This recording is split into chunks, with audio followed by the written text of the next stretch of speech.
Joining Prime now to talk about the pause being lifted is Dr. James Baker. He served as the chief of the Division of Allergy and Clinical Immunology at the University of Michigan for 20 years. Dr. Baker, as always, thanks for being here. Thank you. So what is your immediate reaction, first of all, to the decision to lift the pause on the Johnson & Johnson vaccinations? Well, my immediate response is that it's logical because the risk from COVID is far greater than the risk of these side effects.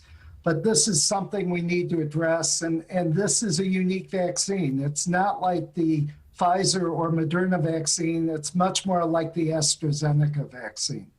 So the CDC is now issuing a plausible warning about the risk for blood clots in women under 50. But if we could get into a little more detail about this, they actually found that 15 cases of these rare blood clots and the highest risk appeared to be in women between the ages of 30 and 39. Are there any more specific details we know about the commonalities or the risk factors?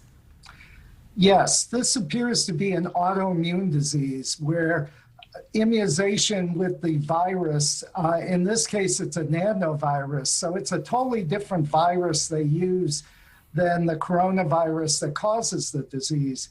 That virus has 38 proteins. And it appears that there's some type of autoimmune response that's generated by that virus and causes you to attack your platelets. It seems to be more common in younger women, and that's because hormonal influences seem to enhance autoimmunity, so that by the time they enter menopause, this is something that wanes. But for younger women, this is an issue and something to be concerned about. And those clots that we're seeing with the Johnson & Johnson vaccine formed even in patients who had low platelet counts in their bloodstream. Why is that combination unusual? It is an unusual thing because normally platelets cause your blood to clot. And what's happening here is that the antibodies seem to activate the platelets and cause them to aggregate, and that causes the blood to clot in the blood vessel, but it also removes the platelets from circulation. So it looks like you have fewer platelets, but that's because they've already clogged up your blood vessel. And there's been some discussion about the risk for blood clots and how it compares with other medicines, specifically with birth control, right? The FDA says the risk for clots from the pill is about 0.09% versus 0.0009% for the vaccine. Is this a fair comparison, given that close to 1 million women take birth control every day?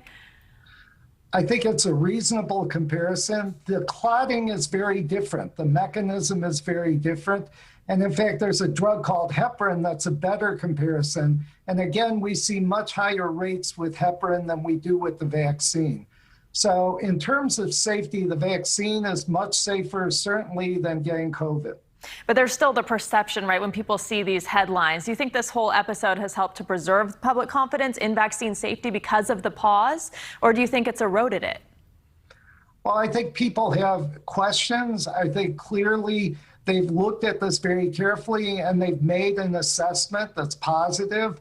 If you have any concern at all, you need to get immunized for COVID. Use either the Pfizer or the Moderna vaccine, but get immunized. All right, Dr. Baker, thank you. Interesting conversation. We appreciate having you here. Thank you.